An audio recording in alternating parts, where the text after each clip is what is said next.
Welcome back, everybody, to episode 231 of the Lookout Podcast. I am Meelz. I am not alone. We are here on a new arc of the Lookout, whatever this arc is. I'm here with LJ. LJ, what's up? Welcome to the world. Yo, how's it going? How you feeling? Good, man. It's been a while. I'm trying to get more peppy in life. It's in general. Well, all right. You know what? Fair enough. I'm also here with the king of pep himself, AD. What's going on, guys? How you doing? Nah, it's early in the morning, bro. AD can be peppy because he sounds like Billy D. Williams. Like No, that was the fakest pep I've ever heard from AD in my life. Right. that was clearly an acting gig. Bro, have you seen? Hey, speaking of AD, have you seen this man's gym pics? Yes, of course, bro. He's a tank. AD my stand user. I'm gonna say that every week. I feel. Listen, if I ever get a chance to go to an anime convention with AD, I feel like I'm in good hands. I feel like I'm safe. Oh yeah, I might fuck around and like. We might get you a weapon just because, like a weapon just to be even more intimidating, like even more crazy. Like that guy with the glasses from Hunter x Hunter that be carrying around the pipe. Yeah, so I wanted to try to do him as a cosplay one year. Okay, I respect it. Yeah. Let's do that. I don't know where you get around carrying a giant pipe, but I'm definitely not taking nothing on a plane or nothing. Yeah, so you'd probably only going to be here. yeah, where they expect giant pipes to be carried around in the city of Atlanta. We're gonna do a special new segment here. We're trying to feed the streets, AD. We talked about this a while ago. Oh man, I forget what spurred the conversation. Might have been Crunchyroll hacks. Hey man, it keeps happening. It keeps happening. So I remember AD during our like conversations. I'd be like, AD, what's a good like internet security tip? And he would like string off a couple tips. And I'm like in my head, I'm like, AD, we need this to be a part of the show. We need the people who use the internet to be able to like have these tips. So please like bless us with an internet security tip. Okay, just a real quick one. Literally the best one that I could think of off the top of my head is please make sure when you have all of these accounts set up everywhere that you have MFA or 2FA, that's multi-factor authentication enabled. That's where you get the code sent to your phone or to your email. Don't do it to your email. If your email gets hacked, then it's really a wrap. Like send a text message to your phone, have Google Authenticator or something like that, and log in that way. All right, 2FA. Listen, yeah. I thought it was a hassle before, but now apparently it's incredibly useful. I was like, what? To my phone? Because don't you hate, like, I don't know if anyone else can relate. Like, I mean, it's definitely useful, but you're just trying to log in to see what's in your checking account. And yeah. Like, oh, my God. Now I got to, where's my phone? Then I got to input that. What's something else that I always use it for work? I always got to do it, too. If I log into the whatever system that they use. Is this the first time I think this is the first time I bought it where I've had a job. Yeah, I have a job again. We gotta have some applause, man. Yeah. In these trying times. Shout out to that. I just realized I was like, yeah, this is probably the first time I bought it since I had a job for the Lookout. But yes, 2-factor authentication. Very, very important, apparently. So I'm gonna keep that in mind. These are not only helpful for everyone listening, but for me specifically, because I definitely get the alerts that this password may be compromised in a large leak. And I'd be like, yeah, whatever. No, there's a time that unfortunately, like I know one of my Crunchyrolls got hacked, and it was by somebody in Israel. Like We go leave it right there, AD. Yeah. Leave it right there. No Denny Advias coming after us or anything. Why did I say that? Ladies and gentlemen, we're beginning this by covering One Piece's Punk Hazard arc. It is clearly the most digestible arc of this Dressrosa saga thus far, just based off what everyone is, just based off the conversation we had 5 minutes before we actually started this podcast. But we're going over the Punk Hazard arc. But what I do want to get into is some news leading up. Of course, we got quick hits, breakdowns, news, all this other stuff like that. I want to get everyone's thoughts. Did everyone watch One Piece live action season 2? Yeah, I did not finish it. I'm on like the last episode. Oh, okay. Yeah, I thought I was on the last episode, and then I was like, oh, there's an episode after that. But I did end up finishing it. But LJ, how did you feel about it? Oddly enough, the same way I felt about season 1. Yeah, it felt lateral, if that makes sense. Like I don't feel that they upped the ante a bit, but I don't feel it dipped either. I feel like it was just the same across the board. I'll say episode 1 was definitely it set the tone very well. But I think as you go through it, I mean, if one is long, I mean, it's really long. Those episodes feel long. But I think you go through it, you're kind of just like I said, it felt like season 1. A lot of setup, a lot of character introduction, kind of jumps around the story a little bit. Ends at a good spot. Obviously, you see where they're setting up for next season.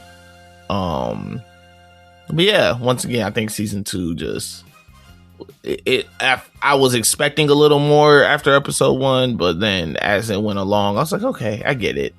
Once again, it's setting things up, setting the world up. We're still early. One Piece, in One Piece timing is still early, so you're still getting a lot of characters entering the story. You're getting a lot of like why these things matter. Why does this person matter? Will this person be around long term, kind of thing. So 80. I understand what LJ is saying. I kind of agree with that. It's like for me, you could tell where they made the changes in the story compared to the manga and the anime. Certain characters get introduced actually on screen versus them just being a mention later down the line. Yeah, One Piece tends to do that a lot. Yeah. Because I'll be like, oh, who's this character? Go to their fandom, find out they were mentioned in the first 2 arcs of the show. Yeah. Like they love doing that, and it's like, what? How did he get here? And the fact that they allow the characters to kind of like breathe, and they have more human interactions. It's not goofy or anything like that. This is more, real world interactions with each other. Acting is kind of a little hit and miss sometimes with certain characters, but overall, I think they're really point them out. 80. Point them out. No. Okay, all right, never mind. Because they still have good chemistry together. Like it's only certain moments where it's like, oh, okay, you're hamming it up a little bit, but I guess because it's One Piece, you got to just a little bit. But the funniest moment for me during this entire thing, and probably the most cheapest moment, is Luffy carrying Nami up the side of the mountain when you can clearly see that it is a dummy. I was gonna say like the green screen stuff. Like, go ahead. The green screen stuff, the CGI, all of that stuff is like, oh, okay, like they at least got a little bit more involved with that. So I mean, like you can tell No, go ahead. No, I was gonna say you can tell the budget went up a little bit more because they had a lot more opportunities to do these like more grand things, and I guess because we're in the grand line and everything, so they gotta play it up a lot more. So, yeah. They had a lot of great promotion, a lot of great marketing, a lot of great costume design, a lot of great music choices. I think it was a really good second season in terms of picking it up. Now, I will say it didn't pick up necessarily with action. That's where I agree with LJ on. In terms of like the action, I think it was solid, but it's still a little TV movie type beat. So you don't really feel the stakes as enough, which I guess was a large part of me watching the first like 300 episodes for One Piece. For me, I never felt like I felt the stakes. They all just kind of felt like passed by villains. But I think once we hit certain arcs, it all comes together in a major way. But One Piece loves to set you up there and take a long time to necessarily do it. What do we think are going to be the arcs for season 3? Has it been confirmed? Yeah, it's going to be just Alabasta.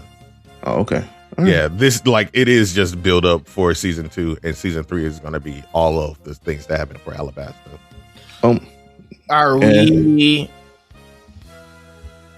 Are we all guessing that maybe season 3 might be where we cap it off at?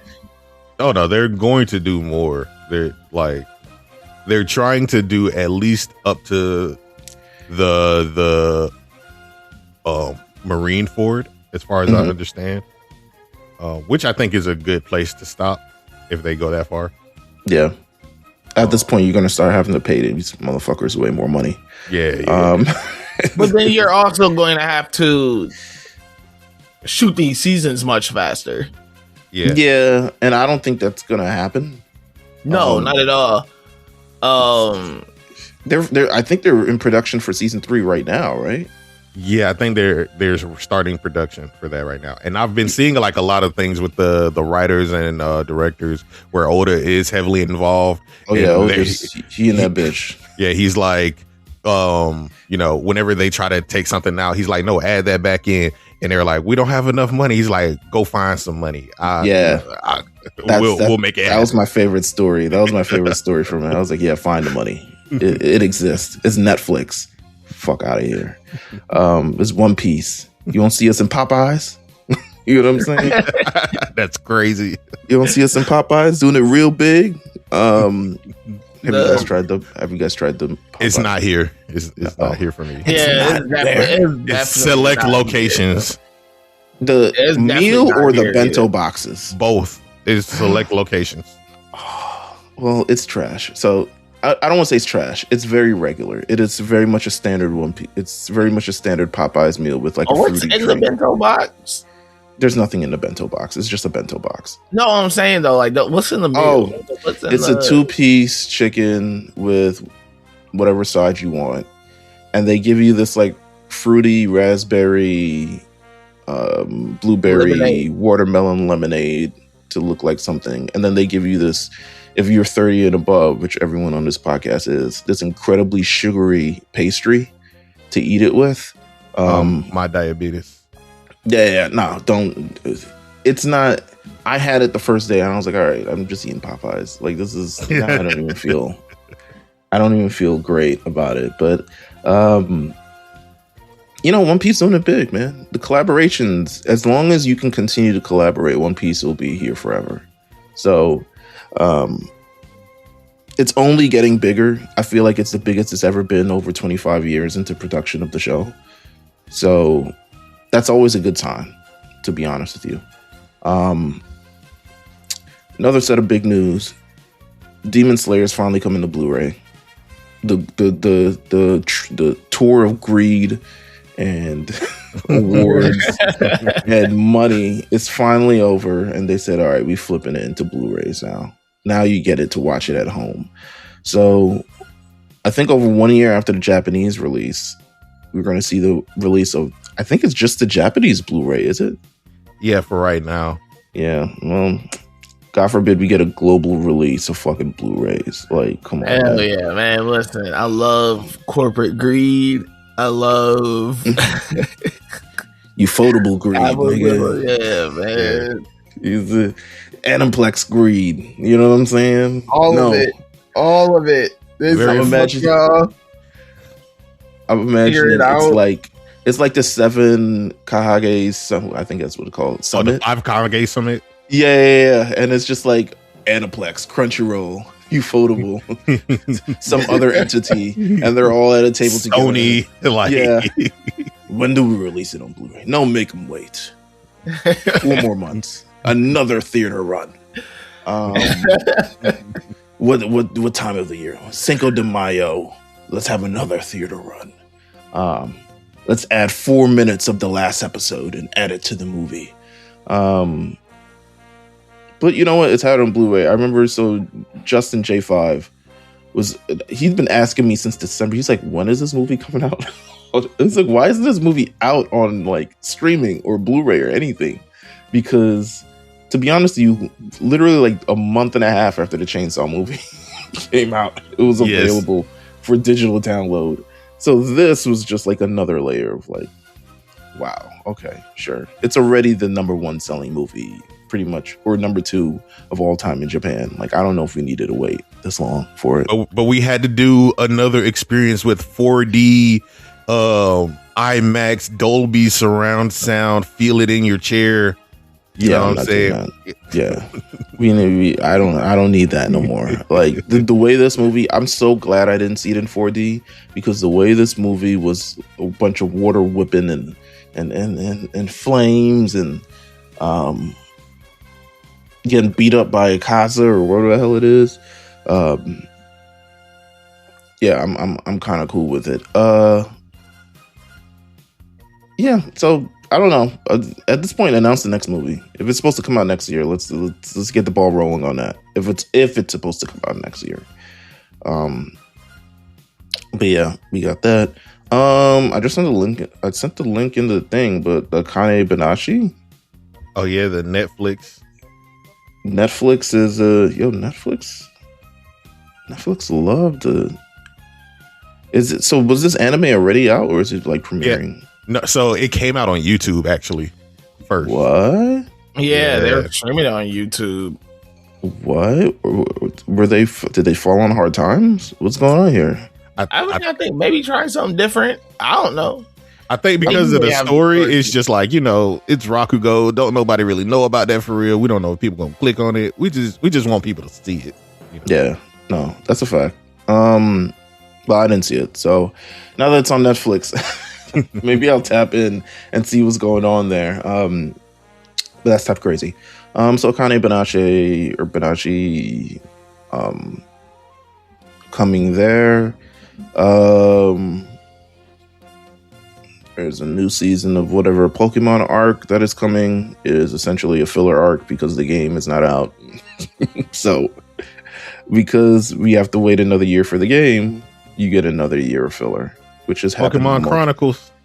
It's happened multiple times in Pokemon, like the black and white arc of Pokemon, and then suddenly they introduced that like the end, things, and then they go to this island. We hate an island. We hate an Orange Island, even though Orange Islands wasn't that bad, I guess. Does anyone remember watching Orange Islands? Oh yeah, yeah. Ash doing the Lapras race around the rings and stuff. Like like cool little theme music, original takes on music. We love Orange Island, but we hate filler.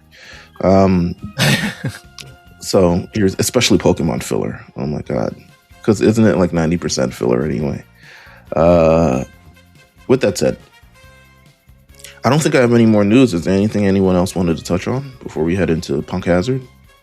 Did anyone see Super Mario Galaxy or anything? Oh, I did. I was going to talk about it on Plug and Play, but hey, come on, man! I love that. I love the promotion right here. Yeah. Plug and Play. When is it coming out? By the time this episode comes out, probably the following week. There you go. Yeah. But no, it was I'm gonna just say it was a good movie if you're a Mario fan. Yeah, that's how I feel. I feel first movie, it felt like a movie, felt like a story. Yeah. This one, if you're a Mario game fan, this one's for you. It was still good though. I fucked with it. Yeah. The budget crazy. Also, that voice acting list, and I was just like, damn. Issa Rae? Like, hold on. They had this fool, Donald Glover, on there making Yoshi noises.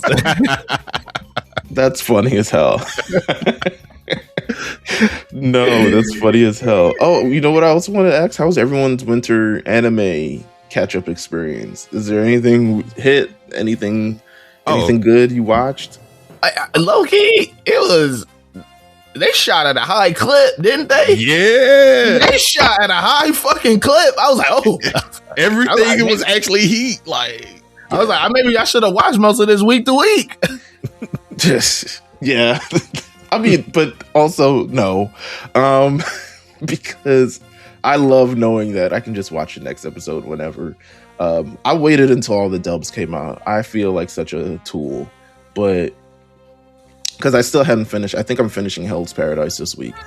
But yeah, I haven't finished that. Vigilantes, I never got to finish because while it was on simuldub at first, it then switched from simuldub. So I got a couple more episodes of that, even though Loki season 2 was boring as fuck. Hell's Paradise, fantastic. Like, just blew it out the water. Jujutsu Kaisen, like, come on.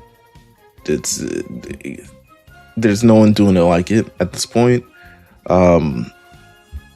Anything I'm missing, 80? Sentenced to be a Hero, fantastic. Like, Sentenced to be a Hero. The sleeper original.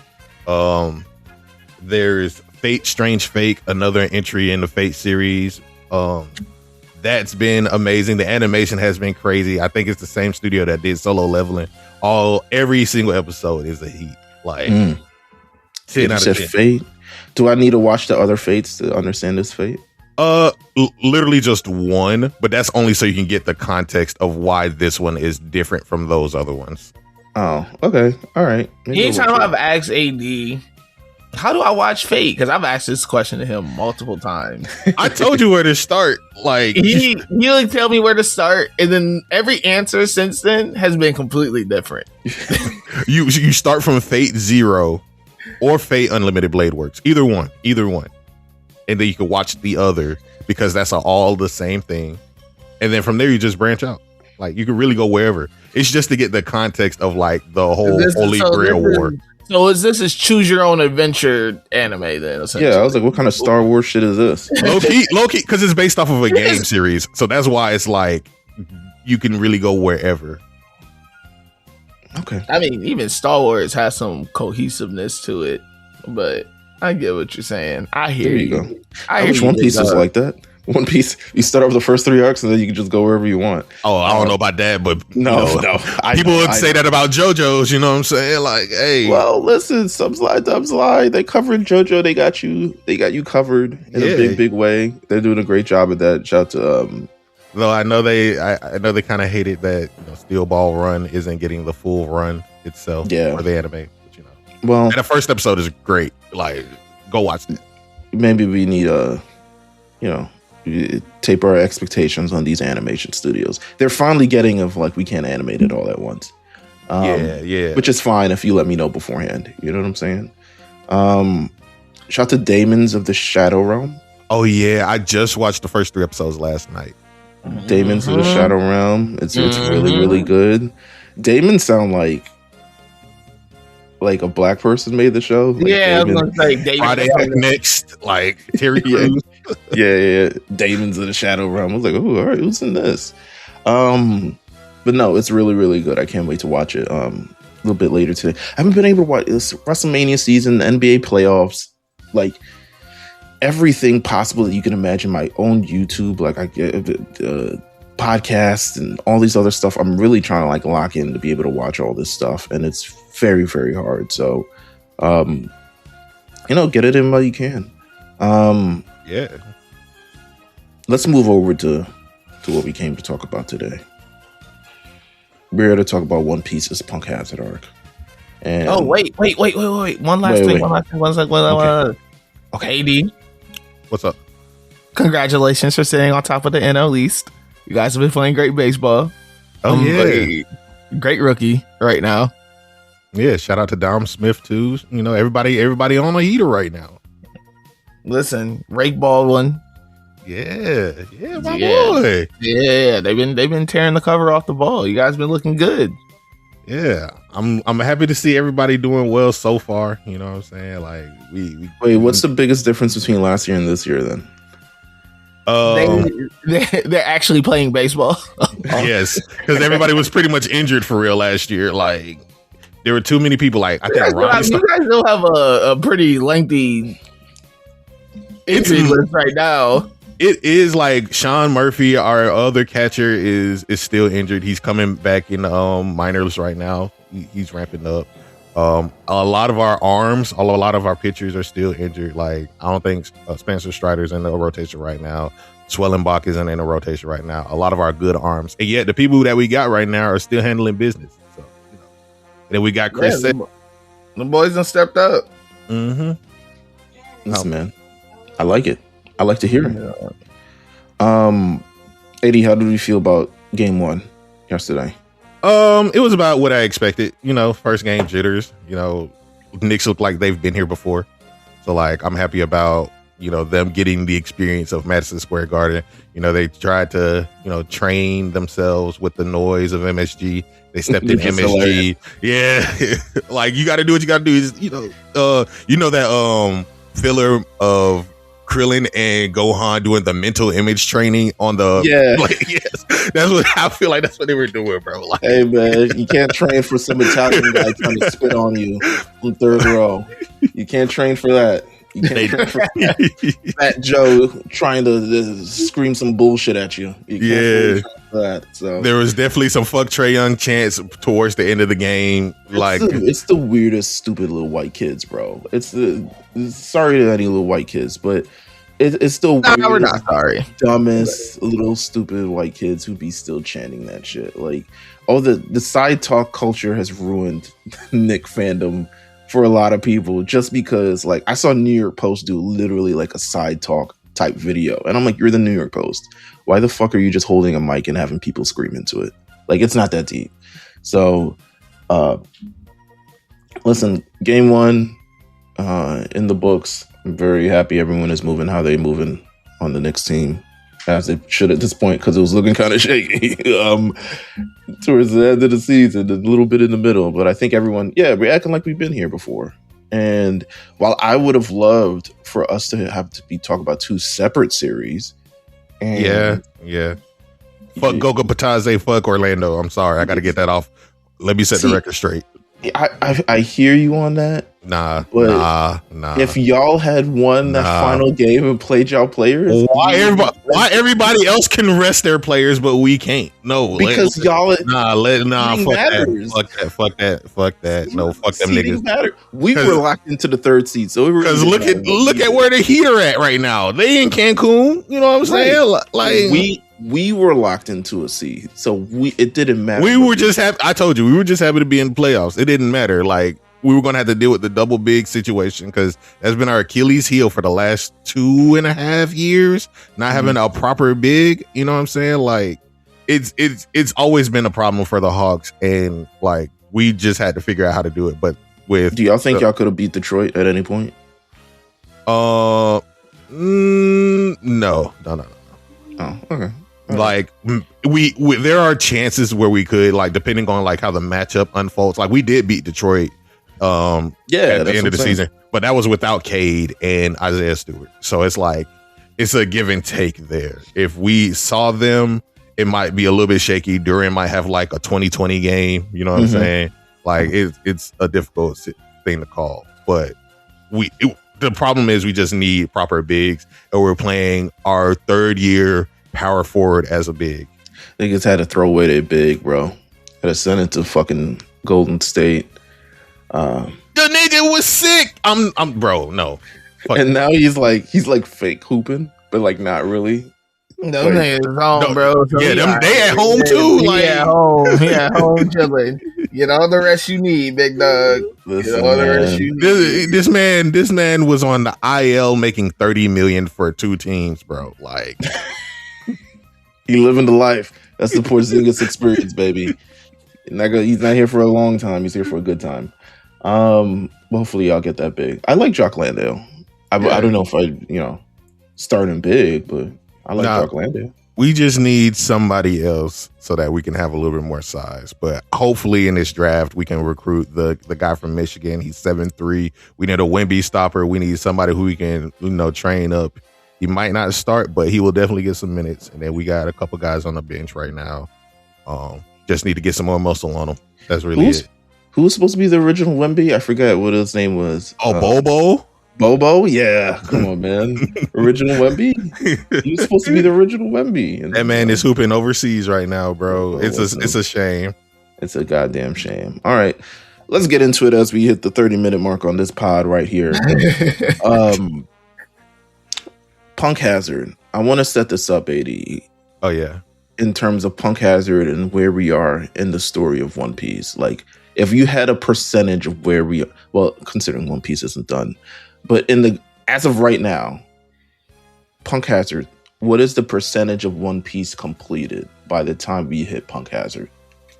Because this is about 500 or so, and we're still gotta be the 50% mark, right? Around there? No. I think we're like closer. 45. 40 I'm not that far off. I was in there thinking he was about to say 30. Yeah. 45.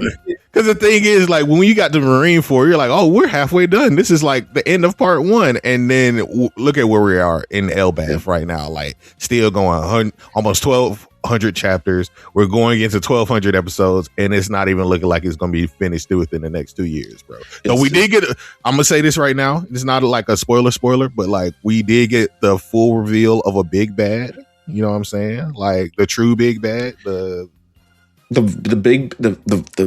true big bad. The true big bad of One Piece. Of One Piece. We got something that was hinted at in episode 2 or something along those lines. No. Oh, it was finally revealed after all. Yeah, like we knew about this person for a while, and then like later down the line, they slowly got revealed, and now we got their full like actual. We can see them face to face. He's about to come up face to face with Luffy type deal. Well, I guess we're making progress. Is all I can say there. Punk Hazard. So this is pretty much the second time. So I haven't watched the end of this arc because I was going through Punk Hazard, and then when you guys said like you guys wanted to do Punk Hazard for the next One Piece arc, I was like, all right, I'm just gonna stop wherever the fuck I'm at and finish it. But I did get through a large part of this arc. I think I was probably, last 10 episodes or so is the thing I'm gonna have to watch for the first time. But coming at this post time skip, third arc and post time skip, it's very fun. Thus far, this is one of those like Scooby-Doo kind of like premise adventure. I hear a voice from there's a transponders. Well, what was it called? They got a message from someone who was being killed, and it was like they must be on that island that's fucking on fire. Let's go there. You know what I'm saying? Mm-hmm. I just, the Luffy's ability to be engaged by danger to me is a danger in every set of the word. He's running to the gunshots. Absolutely. Yeah. What does this arc establish in kind of the One Piece? That's what really was my question. It's like, all right, this is such a short arc in comparison to most. What does this arc really kind of like lay down for One Piece? Feel free to spoil it. I don't care. It really establishes the multi-island drug trade that is currently happening. Mm-hmm. Is the multi-island drug trade, how that came to play with certain characters like within the last 2 years from the time skip of Marineford. Yeah, it's like we kind of figure out that, another certain character has been working undercover. DEA's been building this case against them. Mm-hmm. It's kind of essentially the story of American Gangster. Like, this is kind of what we're talking about here. Mm-hmm. Wow, I never thought of it that way. But you know what? Sure. The story of American Gangster through Punk Hazard. You know what?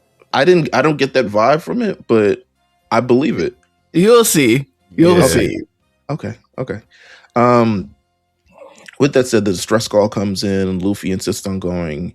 And talk to me about how everyone is split up. Well, before this, Zoro questions. Now I'm reading off of the actual thing.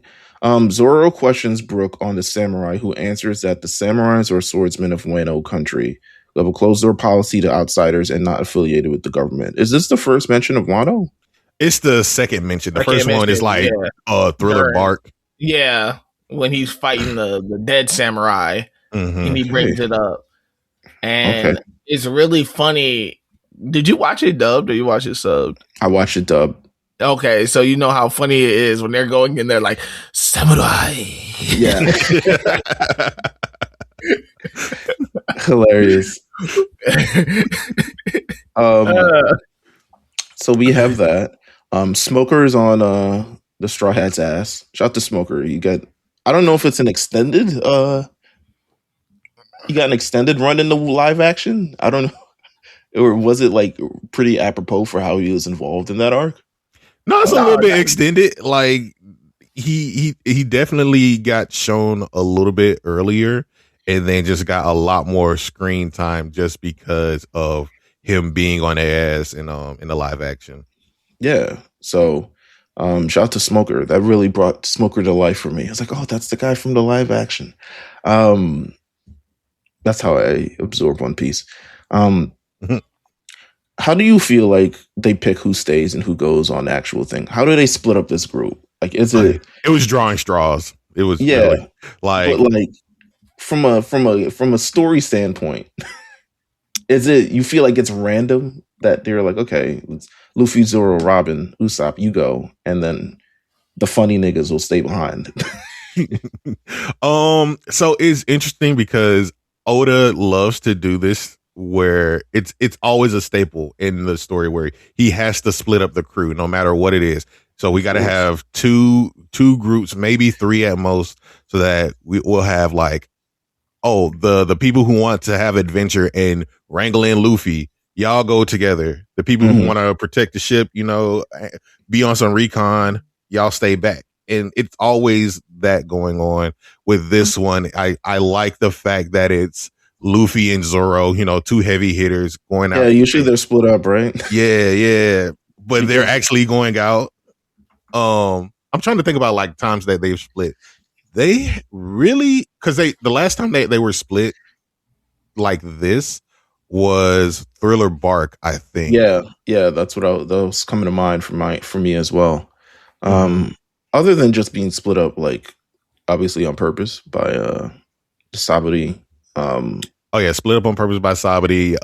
Them actually fracturing the crew on Water 7 in East Lobby. And like one half is on the ship or on the train, the other half is on another train behind them. You know, like, yeah. I mean, it fits though, because you got a large crew. You gotta give, you gotta give people a little bit of showtime. I think it would be a lot if they're all together all the time. Yeah, but it's also it allows other characters to build different dynamics with each other. A lot of moving pieces too. Does the Smoker thing lead to anything? Like anything major? I wouldn't say anything major, but it does, at least with this part, it does help open his eyes to something. And they don't show this in the anime, but it becomes a cover story thing that Oda likes to do in the manga, telling a short story. So we see like the giant kids that we'll get to a little bit later. But he ends up like taking them home. You know what I'm saying? Like, you know, being an actual Marine and doing what he set out to do, make sure that these kids is good.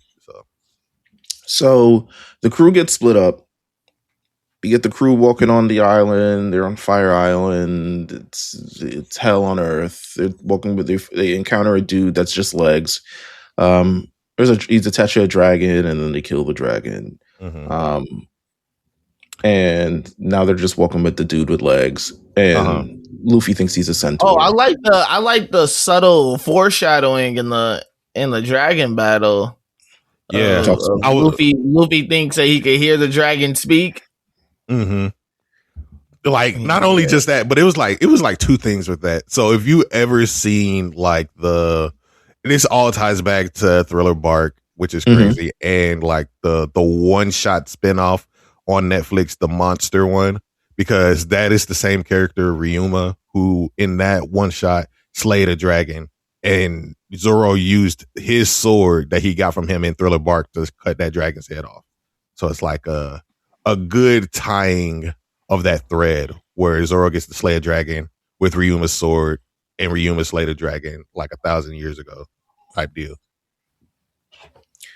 It's a it's quite an adventure that they go through. These four on this thing, but for the prize for everyone staying back, everyone gets knocked out by poisonous gas. And abducted by dudes in hazmat suits.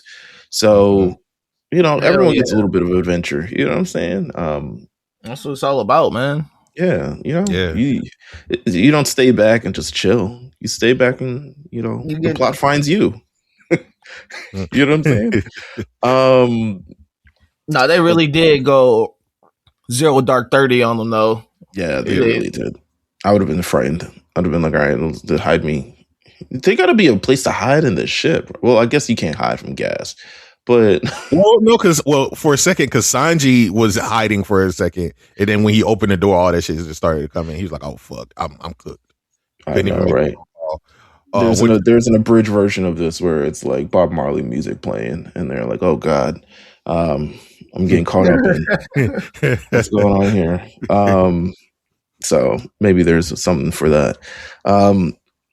Any final parts on this little section here?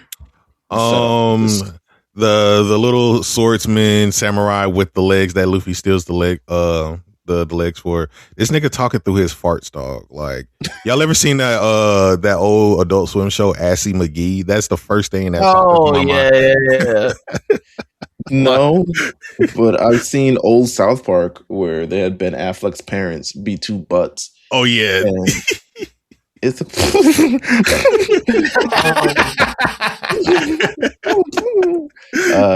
so that takes me back to talking through farts. Assy McGee, damn, that's a throwback. It's a throwback. This is the show that we watched. Next part we could go through is all the island secrets. So, as the group explores deeper, they realize Punk Hazard is not a natural island and it is a result of experiments in past battles. So the first thing we're doing is we bump into these giant children. Mm-hmm. These giant, first DK mode children. Yeah, I mean, first we run into a guy with a head, no body. Yeah. Well, we were tying the pieces together on that one, but yes, it's bumping a head with no body. It appears we don't get the reveal yet of like who he came across, but I guess it's revealed a little bit later, but we'll get to him pretty soon. But head split up in different pieces. They have to put it back together, and once they put it back together, they're able to kind of discover a lot of things in there. They bumped into these giant children inside this facility. They're kidnapped and gigantified through drugs, and they also want to leave the island because they're like, yo, we had some issues, but now we're cured. Can we get off this island? Please save us, please. And, we never like kids being experimented on, but it's a recurring theme in various anime. Mm-hmm. Very Gracefield, low-key. Yeah, very Gracefield, very All for One, very a lot of different things. But this is also another point. I'm having the Leonardo DiCaprio meme of like pointing, being like that. Dr. Vegapunk being mentioned. Yeah. I was like, oh, I know that guy. Yeah. Even though I'm not supposed to yet. He's been mentioned beforehand, so he's been mentioned a lot. But I guess I know a little bit more than what I'm supposed to know at this point. So the setup is this lab originally evolved to Dr. Vegapunk's research facility before it was eventually abandoned. And it kind of just shows how his influence is kind of really everywhere in the series before we even meet him. What can you say about the build-up of Dr. Vegapunk through this entire series? We don't meet him. We don't meet him for a while. Yeah. Right?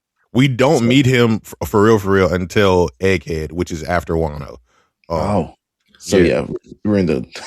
yeah, we don't meet him for a while. Yeah. The build-up is really good because, before this, we only get a mention of him creating the technologies that a lot of people use, like the transponder snails, a lot of the visual things. We know that Frankie went to his homeland and worked in his childhood lab or whatever, which is how he got his new body after the time skip. The lasers. Yeah. He shows them off for the first time here. And the fact that That's the Vegapunk lasers. That shit right there. I can tell. And I love that. I love like how they tie things together like that. Where it's like, I didn't think you could do that. You know what I'm saying? Like, because a lot of the times it's usually tied to a devil fruit, but he's able to do stuff like that. And Vegapunk being this figure for the Marines that's experimenting on all these things, and then we learn that he was working on something here. The whole island exploded. They had to shut it down for a little minute, and then the Marines, what is his name, Aokiji and Akainu fought here because it was a good wasteland. So like they changed the ecosystem of the whole place. Right there. Yeah, that's power right there. That's Goku ain't never did that. I know. I love a good let's go to that island over there and fight. You know what I'm saying? Yeah. Oh yeah, for sure. But the lore behind this is crazy. A 10-day battle. Yes. So we gotta think, were they fighting for 10 days straight, or was it like, all right, we're gonna fight, and then at the end of this fight, obviously there's no winner. We're gonna go to sleep, then wake up, see you at 6 a.m. They fought for 10 days straight. Oh. A lot of the legendary fights here are people fighting for days on end, and this is one of them. That's crazy. I don't know. Is there someone I don't like enough to fight them for days on end? Days on end. 10 days of a fight. 10 days of a fight? Yes, bro. And we probably won't see this because it's in a movie, but One Piece Film Z has Aokiji confronting Luffy, and this is all canon, mostly canon stuff. And you can see what he looks like after that fight. You know what I'm saying? So we never see this fight. No, you never see the fight. Oh wow. Okay. One Piece using restraint here. They love doing that though. They like off-screening shit. I'm not gonna hold you. No, because I could have seen, but they also like interrupting the events of a current arc and going to doing a flashback for 19 episodes. Yeah, but because that ties it into what's happening right now. But when they do stuff like that, where it's okay, these people, as long as if it doesn't involve Luffy, they will never touch it. We'll only get the mention of it. It'll be in a newspaper first before we ever take a look at it. Interesting. Okay. The Kaiju versus Akainu fight definitely kind of set up the stakes of this island. That's why this island is half fire, half ice, with a little bit of ocean in the middle. The group also encounters some centaurs. Oh yeah. Group patrolling with their animal lower halves. And encounter the centaurs. They beat up the centaurs. The centaurs leader was it Brownbeard? So then they beat Brownbeard. He's I don't know who you are. Yeah. I was I can't keep up. I didn't see you in the live action. So then they beat up all the centaurs and essentially force Brownbeard to carry them to where they need to carry them. Anything else from these island secrets? The only other thing is while the other half of the crew got kidnapped, Brook got left because the nigga's a skeleton. They thought he was dead. Hey, come on now. Are you talking about lucking up? You know? Privilege, baby. Come on, man. Death privilege. Oh, he's dead. Look at him. He's just a bag of bones. Yeah. So I hear you. That's fire. It's only because because he got left alone, he got to go on his own little adventure, and we saw the head, we saw the legs. Brook linked up with the torso. There you go. Yeah. Come on, man. Story. It all comes together. Piece of the story. Next, we're gonna go to Law. What a guy. Yeah.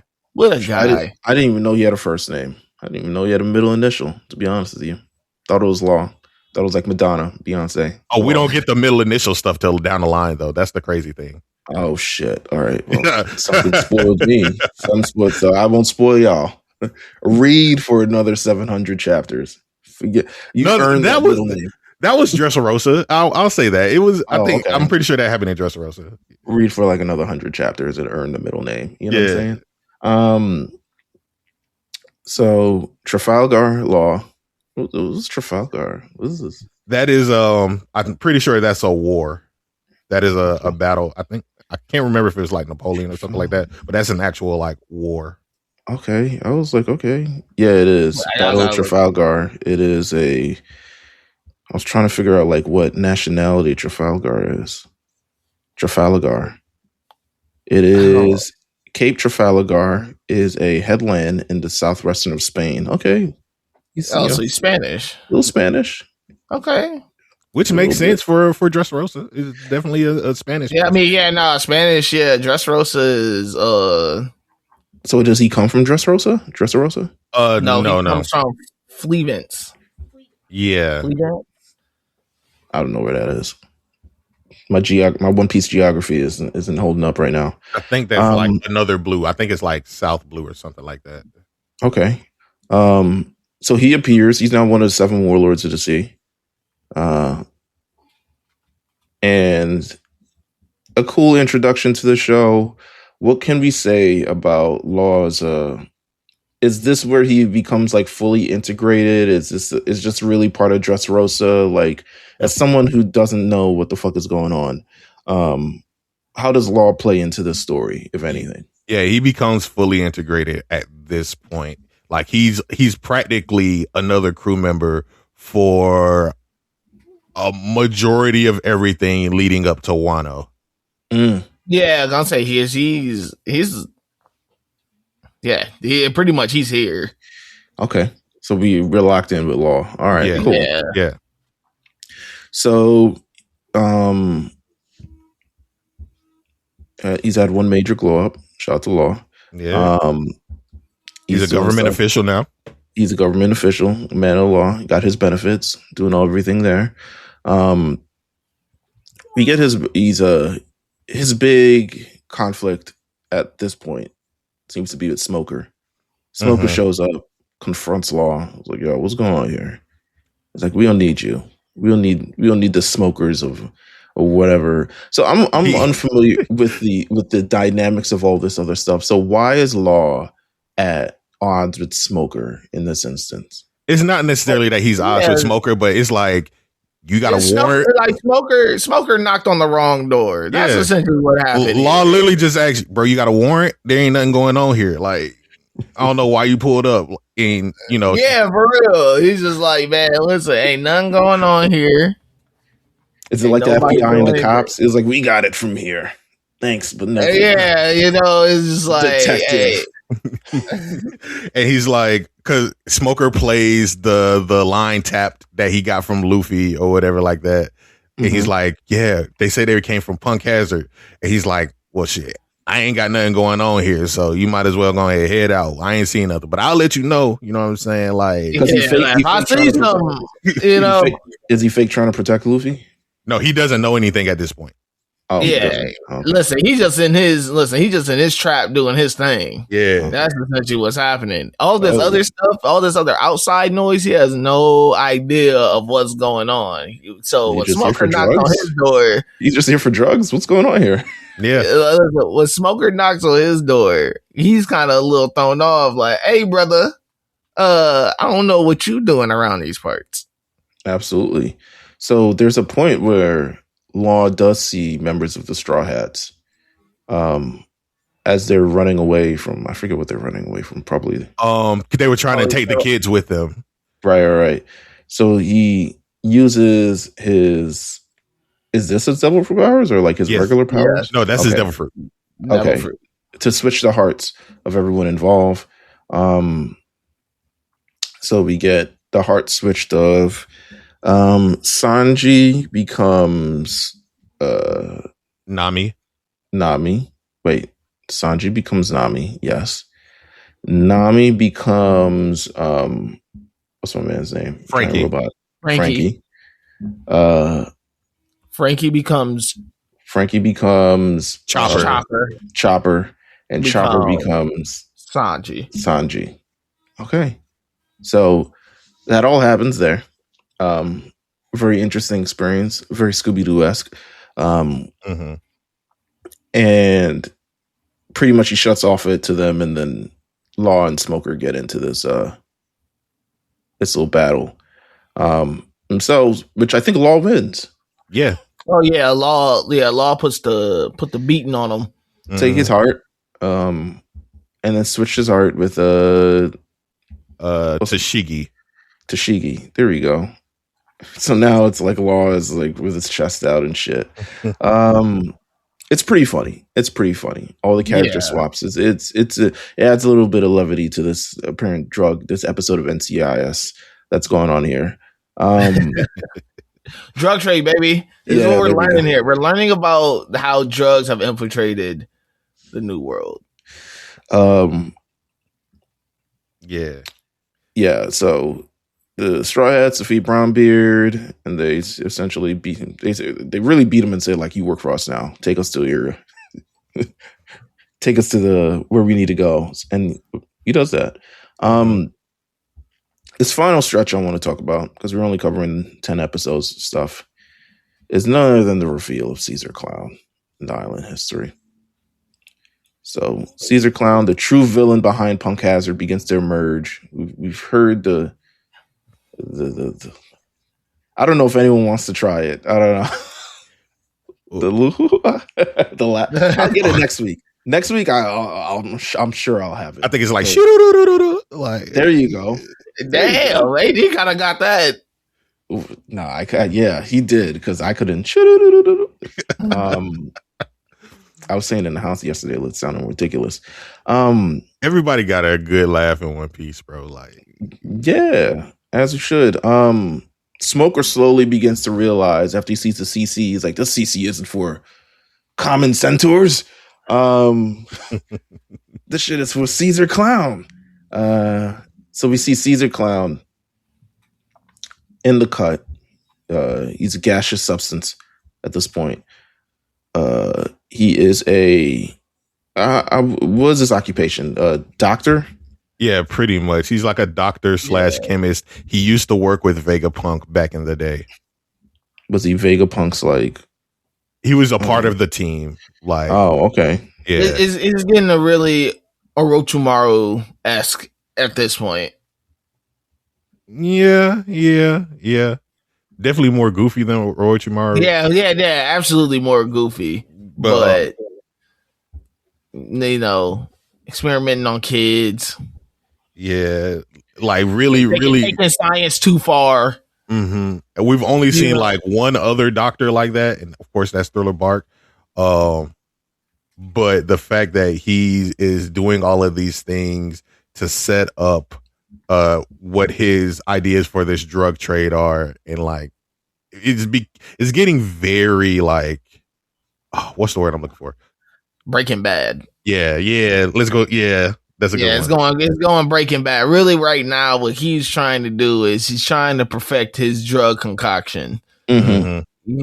Like he's like, man, this is by using these kids. Mm-hmm. Yeah, right Tell now, me how you feel. Like, you seeing things, like, what's the side effects? Like, right? Because he kills that centaur.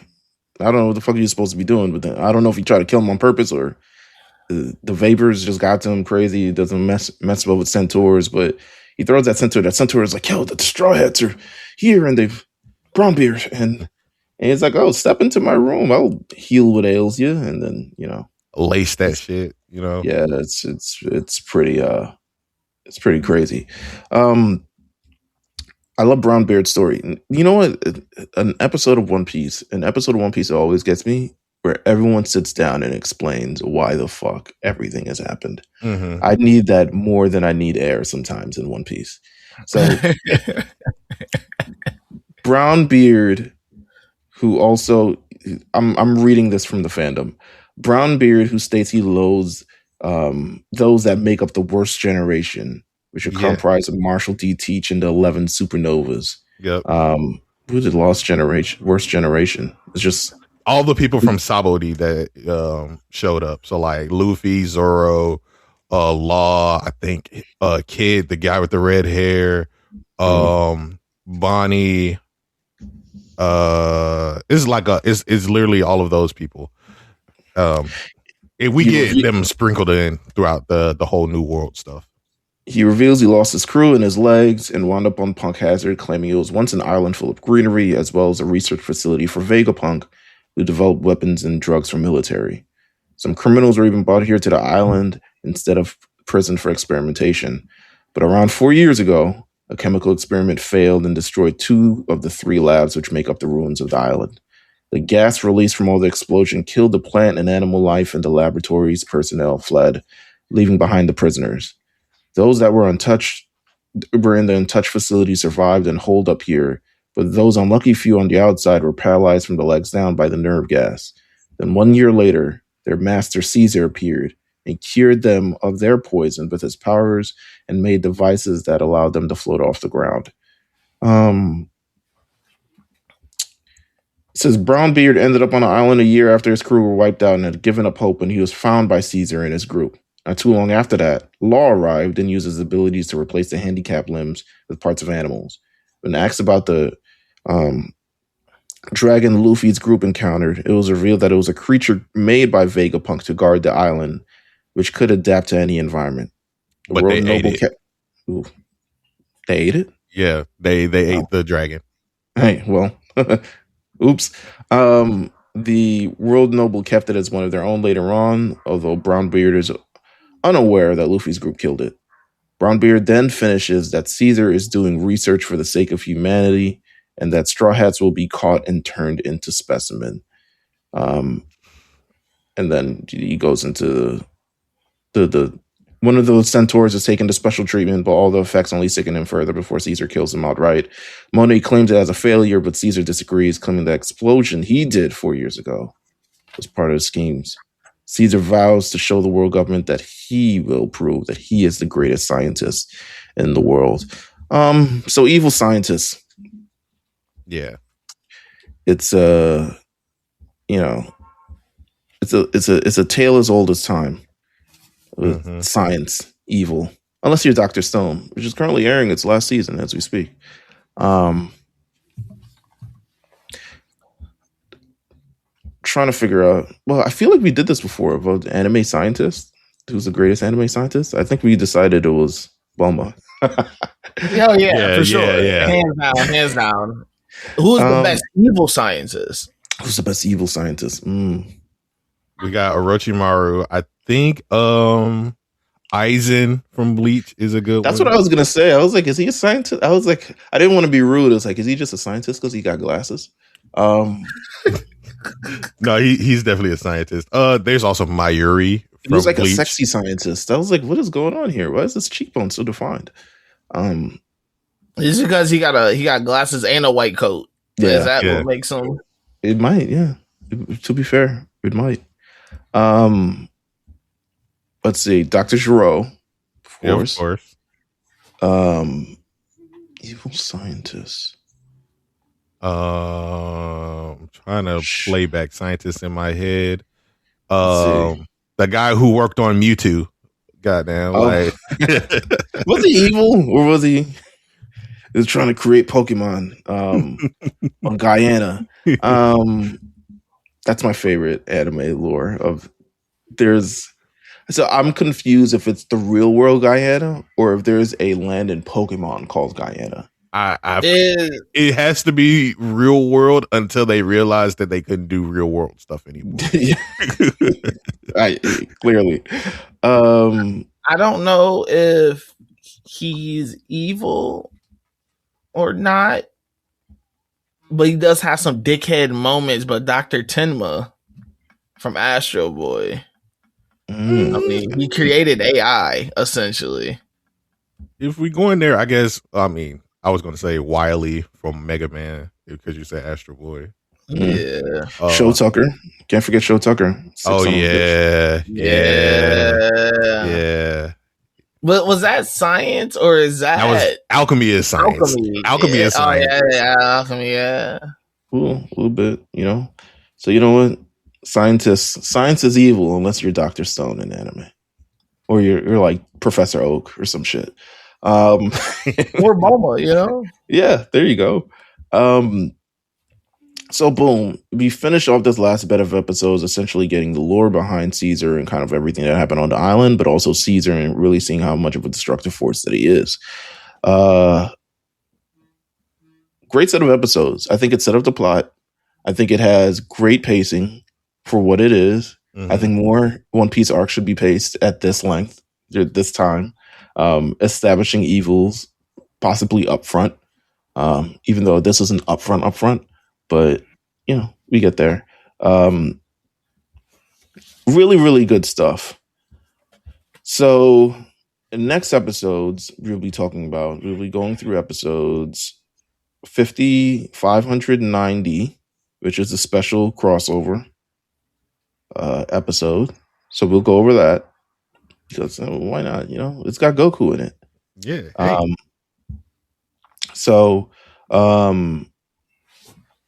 Then 591 through 599. So let's talk about it. Punk Hazard, we're going through it week by week. New episodes to look out. Shout out to that. New episodes of Subside Dubslice. Shout out to that. We'll have a new plug and play coming up soon. Shout out to that. Any final words before we get out of here, gang? The next time you hear this podcast, I will probably be on the way to Cancun. What? On the way to Cancun? I guess when you listen, not when you record. Okay. One of us will be on the way to Cancun. Oh. You really all right? I get it. Katie, you're going on vacation and didn't even tell us. But yeah, probably. Unless something goes awry. They did kick Jalen Brunson in the dick. And he's got enough lower body issues as we speak. So who knows? But we'll see. It's for some reason we have 4 games in a week while everyone has 3. I don't like it. Yeah. But they trying to hurry up and get this series over with. They're just like, man, you got to pay the cost to be the boss sometimes. Thank you guys for tuning in. Make sure you guys subscribe to The Lookout on Instagram and YouTube especially, and also Twitter. Keep up with a bunch of fun stuff that we got going on. And if you have any notes, if you have any thoughts, if you have anything, please share it with us at The Lookout RNC on Twitter, or just follow any of us normally on Twitter. And if you're in the Discord, let us know how this episode goes. Want to thank you guys for tuning in. We will see you guys next week. Don't meet us there, beat us there. This is The Lookout. Peace.